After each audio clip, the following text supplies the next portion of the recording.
Welcome back to Old School Sports and our Out of the Park Baseball 26 series, Rescue the Rockies. And this offseason is progressing reasonably well for the Rockies so far. Made one big acquisition, bringing Pablo Lopez on board to hopefully take a spot near the top of our rotation. And we're still waiting to hear from Mr. Neves, the outfielder who is an international free agent. Seems to be in pretty high demand. We've offered him $31 million a year over 7 seasons. He would definitely help provide a lot more offense from our outfield if we're able to bring him on board. But as we sit here on January 15th, that is still, unfortunately, uncertain. Latest feedback that we do have from him is that he favors the offer that we've made to him, but he is certainly not signed yet.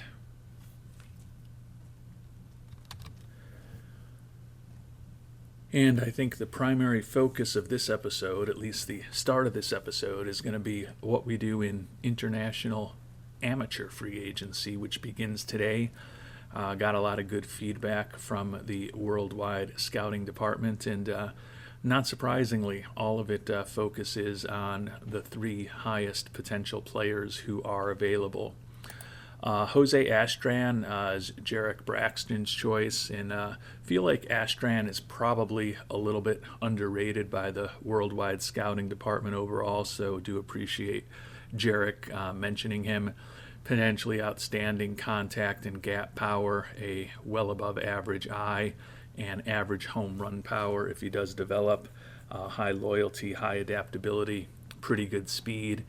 And he can play a number of infield positions. Clearly would hope that he improves to the point where he could play them better, because right now he looks like a very marginal left fielder, a very marginal third baseman, and a okay first baseman with those ratings. So clearly would be more interesting if he were better defensively, but certainly a very well-balanced and in some aspects potentially excellent bat for Mr. Astran. Mario Garza is pretty far along for a 16-year-old, already has 40 movement. He is a very interesting prospect for Colorado with stuff and movement and the ability to keep the ball inside the ballpark that are all borderline off the charts, extreme ground ball tendencies, think he can get to triple digits eventually. Really good personality with high leadership, adaptability, and work ethic. Enough stamina to be a 5+ inning starter, and if he were able to develop a third pitch at some point and reach the rest of his potential, think he could be a very interesting starting pitching prospect, and certainly worst case scenario, you would think he's a very good right-handed reliever, perhaps even a great right-handed reliever. Holdor, Raymond Effinger, Alkshi, and NS1 CLRK all like the thought of Mr. Garza to varying degrees.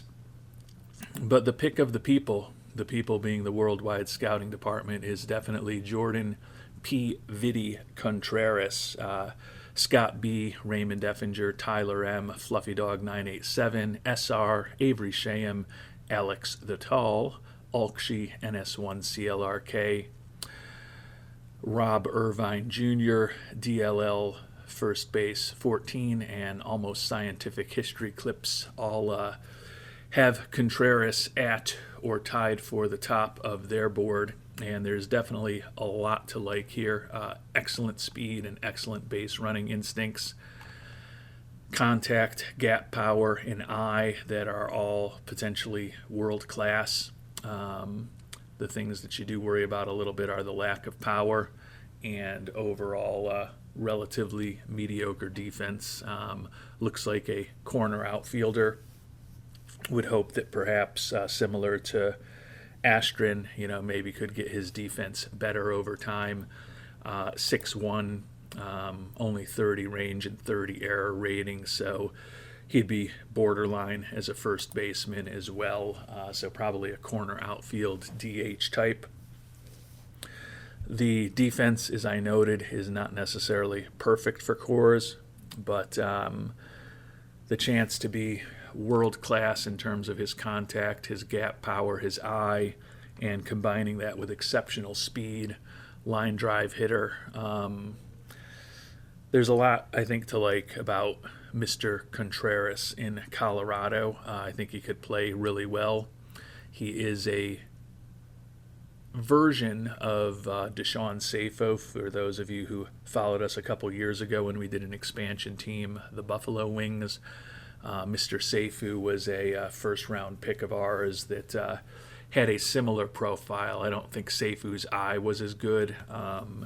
I do think Safo may have had a little more pop in his bat, but certainly not much. Safo arguably was even a better base runner. But Safo was also a good defensive second baseman who became a solid defensive third baseman over the course of his career. So PVD is definitely interesting to me, with Contrarus and Garza looking for a combined $5 million, and this likely being the last year that we're going to have $5.7 million, as much as anybody to spend. There is a part of me that says put in offers 15% or so above what both Contrarus and Garza are asking for, allocate the whole $5.7 million right away, and try to get them both signed early before you get into a bidding war. I think there's probably about a 5% chance of success if we do that. So you're saying there's a chance, no doubt about that.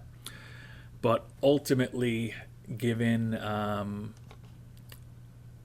that Garza is going to have to get lucky and develop a second pitch to really become a starting pitcher, I think if I can only get one of these guys, I want it to be Contrarus. So what we're going to do is offer Contrarus first, offer him an amount that if we can get Garza for around his demand, we could try to do that if we get Contrarus wrapped up early. But I don't want to risk getting into a situation where we offer both, Garza accepts from us, and then we can't get Contrarus. Because ultimately, although I really do like Garza, I think Contrarus is just a very interesting profile that could play pretty well offensively in Colorado. We've got a lot of outfielders coming up through our organization now, but I think we're going to try to add one more into the mix. And it's very conceivable that we'll ultimately have to offer every penny we have to bring Contrarus on board. But as I said, I'm going to, at least for the time being, hold out a little bit of hope that maybe we can get both of them. So we're going to offer $3.1 million to Contrarus right now, with the hope that maybe he accepts that quickly, and then we can offer the other $2.6 million to Garza and hope that he accepts that as well. But I think it's pretty likely that we'll ultimately end up getting into bidding wars on one or both of these players.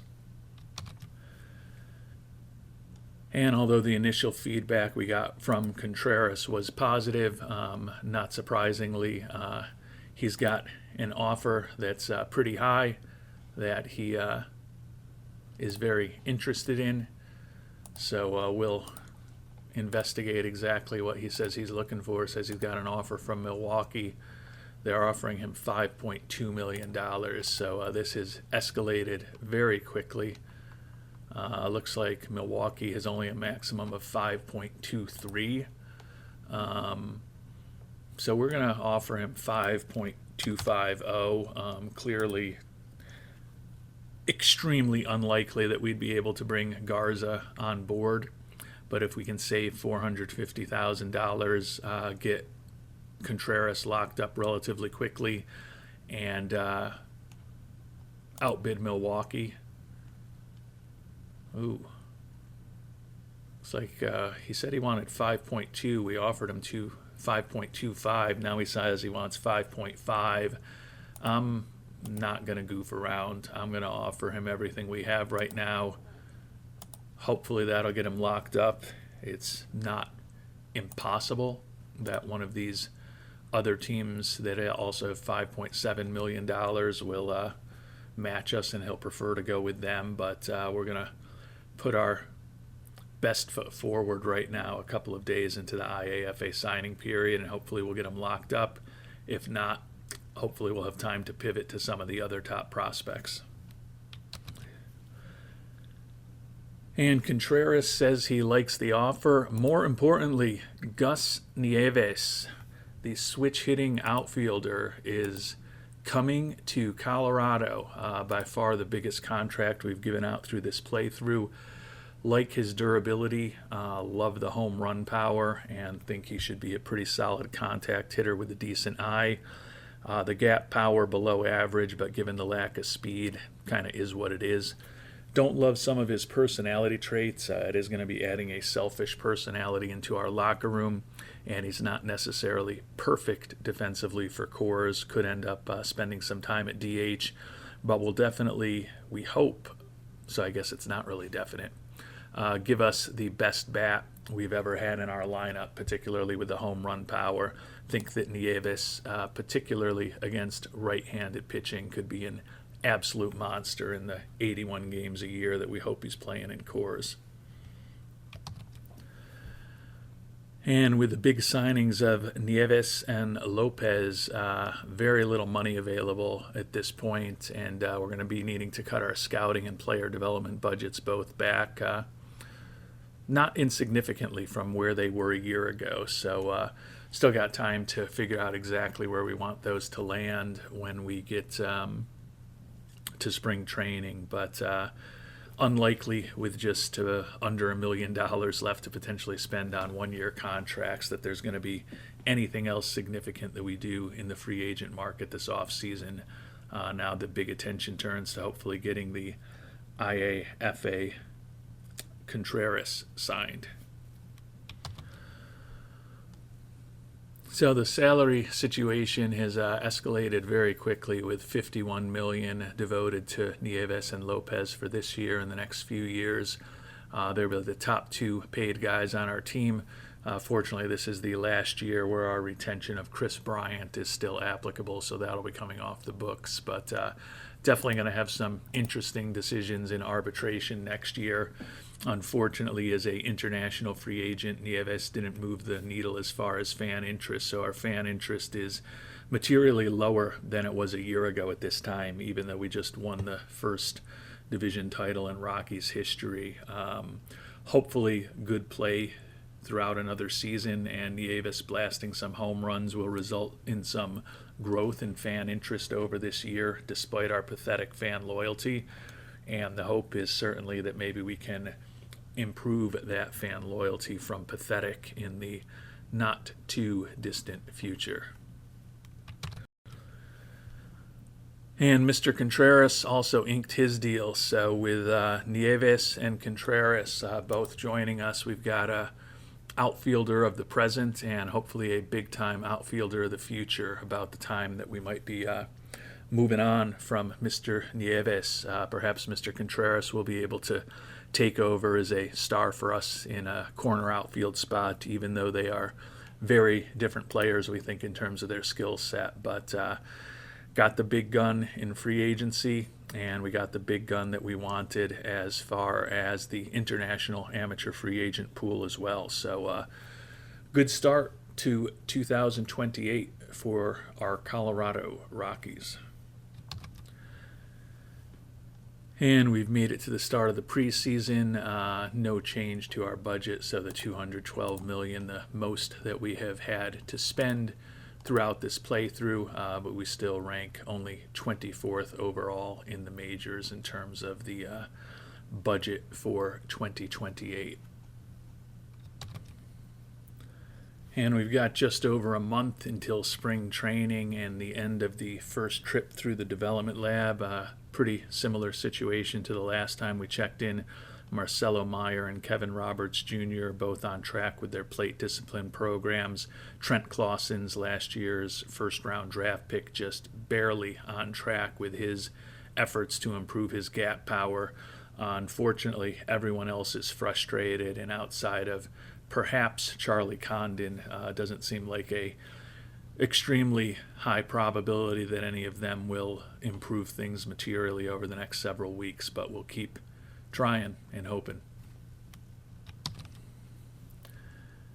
And not long after we made the significant acquisition of Neves, the other top flight international free agent outfielder that we had been thinking about as a fallback option, Jose Ibara, signed with the St. Louis Cardinals. Interestingly, it's going to be the same $31 million a year that we're paying for the much younger and I think somewhat better Neves for the next 3 seasons. The 4th and potentially 5th years of Ibara's contract, when he's heading into his late 30s, will be at a little less money, but the average still $29 million a year over 5 years for Ibara. Definitely prefer our contract to Neves, even though it's a couple million extra a year and 2 more years, given that Neves at 26 is so much younger, and we think he's got much more home run power potential.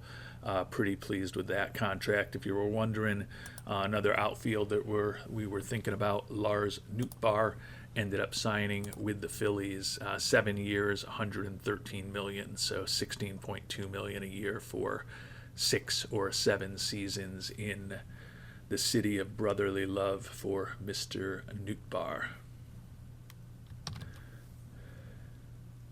So we've made it to the start of spring training. Only 1 day left in the development lab. Looks like Condon will be successful with gap power.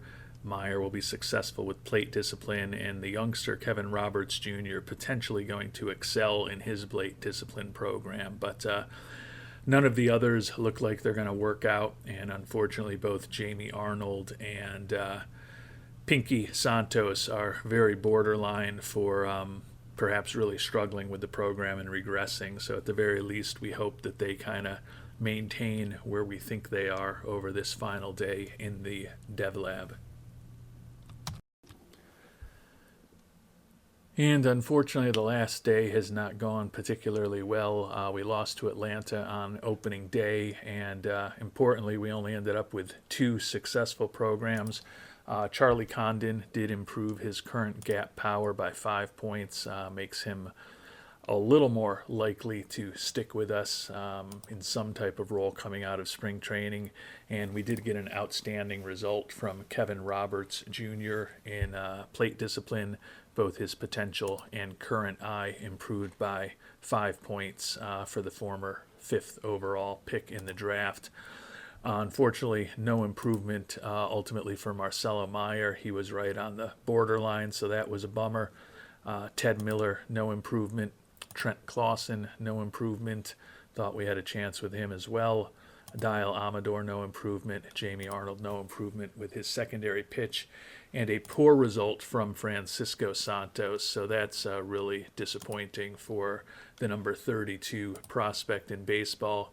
His current avoid strikeouts rating regressed a bit, so not what you want to see with a prime 18-year-old prospect, but still hopefully plenty of time for his prospects to improve over the next few years as he tries to work his way up to becoming a major leaguer.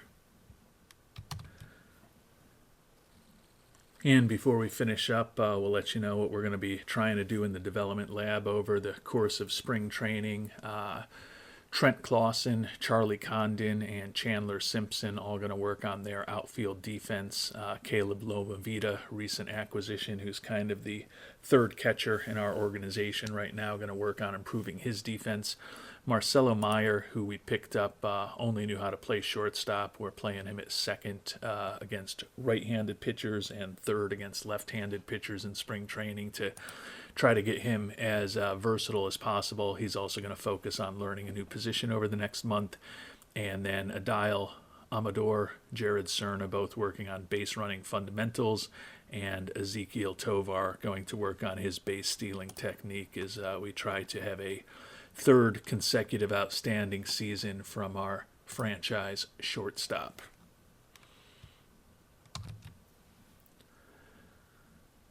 And with that, we will call it an episode. Next time around, we'll get into spring training in depth, hopefully add a little more talent into the organization at the AA and AAA levels to help flesh out those rosters.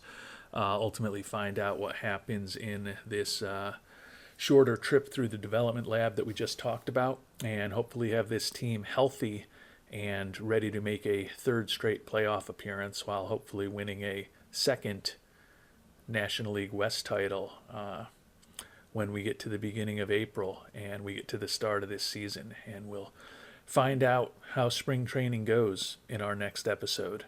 Until then, thanks so much for watching, and hope you have a great day.